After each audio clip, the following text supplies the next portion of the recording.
क्या आपने कभी सोचा है कि वैकुंठ के स्वामी, सृष्टि के पालक भगवान विष्णु अपने ही धाम को छोड़कर एक असुर राजा के द्वारपाल क्यों बने?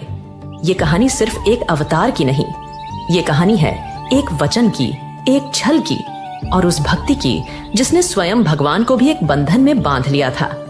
ये कहानी उस रहस्य से शुरू होती है जब माता लक्ष्मी ने अपने ही पति को वैकुंठ में नहीं पाया। वैकुंठ, जहां आनंद की धारा बहती थी, आज वहां महीनों से एक सन्नाटा पसरा था। ब्रह्मांड के स्वामी अपने सिंहासन पर नहीं थे। माता लक्ष्मी का हृदय व्याकुल था। उन्हें पता था कि उनके प्रभु कहाँ हैं, पर वो उन्हें वापस लाने में असमर्थ थीं। देवर्षि नारद वीणा बजाते हुए प्रवेश करते हैं।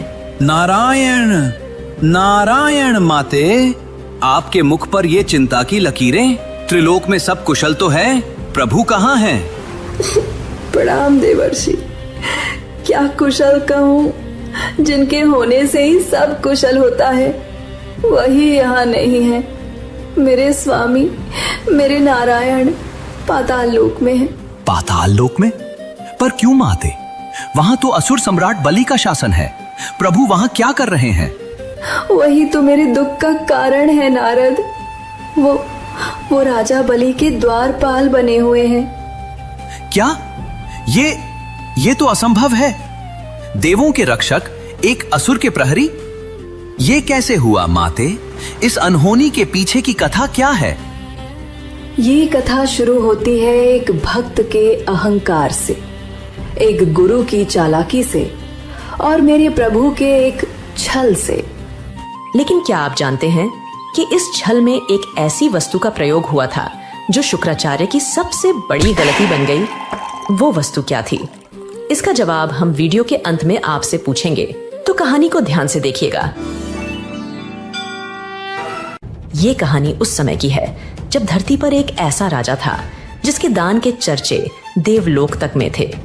वो था प्रहलाद का पौत्र, असुर सम्राट बलि। बलि अपने दादा की तरह ही विष्णु भक्त था, पर उसकी भक्ति में एक सूक्ष्म अहंकार था। गुरुदेव, मेरी तपस्या और मेरे दान ने मुझे इंद्र से भी महान बना दिया है। स्वर्ग पर मेरा अधिकार है। अब केवल एक अंतिम अश्वमेध यज्ञ शेष है। उसके पूर्ण होते ही मैं त्रिलोक का स्थायी स्वामी बन जाऊंगा। बलि, तुम्हारी शक्ति असीमित है, इसमें कोई संदेह नहीं। पर याद रखना, देवता छल करने में माहिर है और तुम्हारे दादा को स्वयं नारायण का वरदान प्राप्त था कि वो तुम्हारे वंश का विनाश नहीं करेंगे, लेकिन वो छल से तुम्हें रोक सकते हैं। मुझे किसी अनिष्ट की आशंका हो रही है। आप व्यर्थ चिंता करते हैं गुरुदेव। अगर स्वयं नारायण भी मेरे सामने याचक बनकर आ जाएं, तो मैं उन्हें भी खाली हाथ नहीं लौटाऊंगा। मेरा वचन ही मेरा धर्म है। यज्ञ की तैयारी शुरू कीजिए। बलि जब वो विशाल यज्ञ कर रहा था, उसी समय दरबार में एक छोटा सा ब्राह्मण आया, वामन, जो कि विष्णु का 5वां अवतार था। महाराज, एक अद्भुत ब्राह्मण कुमार आपसे भिक्षा लेने आए हैं। उनका तेज देखकर लगता है जैसे स्वयं सूर्य धरती पर उतर आए हों। मेरे यज्ञ के समय आया याचक, ये तो मेरा सौभाग्य है। उसे सम्मान के साथ अंदर लाओ। वामन रूपी विष्णु धीरे धीरे चलकर बलि के सिंहासन के पास आते हैं। उनकी शांत आंखों में ब्रह्मांड की गहराई है। उनके एक हाथ में छाता था और दूसरे में पीतल से बना एक छोटा चमकता हुआ कमंडल। हे ब्राह्मण कुमार, आपका इस यज्ञ में स्वागत है। मैं प्रहलाद का पौत्र दानवीर बलि आपका अभिनंदन करता हूं। मांगिए, आपको क्या चाहिए? सोना चांदी, गांव, हाथी घोड़े? आज आप जो मांगेंगे वो आपको मिलेगा। राजन, मैं एक साधारण ब्राह्मण हूँ। मुझे धन दौलत का कोई लोभ नहीं। मुझे तो बस अपनी साधना के लिए 3 पग भूमि चाहिए, जिसे मैं अपने इन छोटे पैरों से नाप सकूं। 3 पग भूमि? और वो भी इन नन्हे पैरों से? हे बालक, तुम तो मेरे दान का उपहास कर रहे हो। मैं तुम्हें पूरी पृथ्वी दान कर सकता हूँ। कुछ ऐसा मांगो जो राजा बलि की शान के लायक हो। राजन, संतोष में ही सच्चा सुख है। अधिक की लालसा तो कभी समाप्त नहीं होती। मुझे केवल 3 पग भूमि ही चाहिए। अब अपने वचन से पीछे मत हटिए। बलि, रुक जाओ। मेरी बात मानो, ये कोई साधारण बालक नहीं है, ये स्वयं विष्णु है, छल करने आए हैं। ये तुम्हारा सब कुछ छीन लेंगे, इन्हें कुछ भी दान करने का संकल्प मत लो। गुरुदेव, अगर ये स्वयं भगवान विष्णु है तो ये मेरा सबसे बड़ा सौभाग्य है कि आज भगवान मुझसे मांगने आए हैं, और वचन देकर पीछे हटना ये बलि का धर्म नहीं। जब बलि के संकल्प लेने का समय आया तो शुक्राचार्य ने सोचा, अरे ये बलि तो वचन दे बैठा, अब सब खत्म हो जाएगा, रोकना होगा इसे। हाँ, मैं जल के इस पत्र में छिप जाता हूँ। अगर जल बाहर नहीं निकलेगा तो इसका संकल्प पूरा नहीं होगा, मुझे ही रोकना होगा इसे। शुक्राचार्य ने अपनी माया से सूक्ष्म रूप धरा और जल पात्र की नली में जाकर बैठ गए ताकि जल बाहर न आ सके।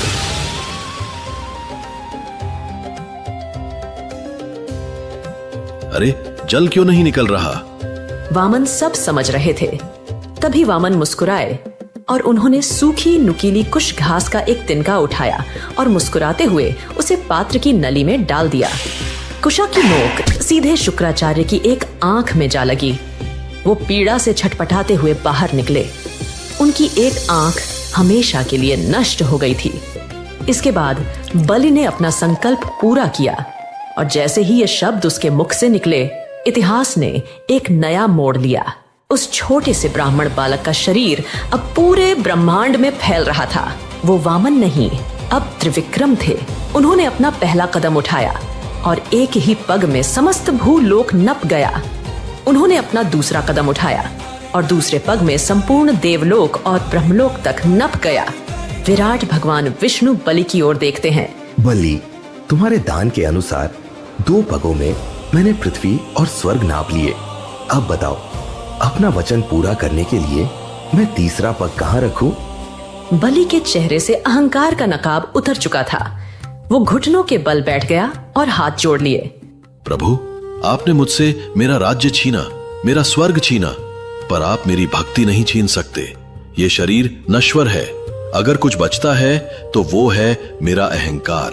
प्रभु, तीसरा पग मेरे इस अहंकार से भरे मस्तक पर रखिए और मुझे मुक्त कर दीजिए। नारायण की भक्ति तभी पूर्ण होती है जब उसमें प्रेम हो और स्मरण भी। अगर इस कथा ने आपके मन में भक्ति की एक लौ जगा दी हो तो वीडियो को लाइक जरूर करें और कमेंट्स में केवल नारायण नारायण ही नहीं बल्कि एक छोटा सा संदेश भी छोड़ जाइए। शायद यह संदेश नारायण के चरणों तक पहुंच जाए। प्रभु, आपने मुझे सब कुछ दिया, लोक, यश और कृपा, लेकिन मैं अब आपके दर्शन कैसे करूंगा? मैं चाहता हूं कि मैं हर दिन आपके दर्शन कर सकूं। कृपया मुझे इस एक आशीर्वाद से वंचित ना करें। हे बलि, तुम्हारी यह विनती भी स्वीकार है। मैं स्वयं सुतल लोक में निवास करूंगा, तुम्हारे द्वारपाल के रूप में, जिससे तुम रोज मेरे दर्शन कर सको। और इस तरह एक भक्त के वचन ने स्वयं भगवान को भी बांध लिया।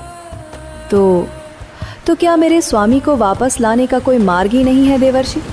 क्या वो हमेशा के लिए एक प्रहरी बने रहेंगे? मार्ग है माते, हर बंधन को काटने का एक सूत्र होता है, पर इसके लिए आपको उस राजा के पास जाना होगा जिसने आपके पति को बंदी बनाया है, पर एक देवी के रूप में नहीं बल्कि एक बहन के रूप में। माता लक्ष्मी की आंखों में एक नई आशा की किरण चमक उठती है। माता लक्ष्मी ने एक साधारण स्त्री का वेश धरा और निकल पड़ी अपने स्वामी को वापस लाने। देवी, आप कौन हैं और इस तरह विलाप क्यों कर रही हैं? राजन, मैं बहुत अभागिन हूँ। आज रक्षा का पवित्र दिन है, पर मेरा कोई भाई नहीं है जिसकी कलाई पर मैं ये राखी बांध सकूं। बहन, आज से मुझे अपना भाई समझो। लाओ, मेरी कलाई पर ये रक्षा सूत्र बांधो।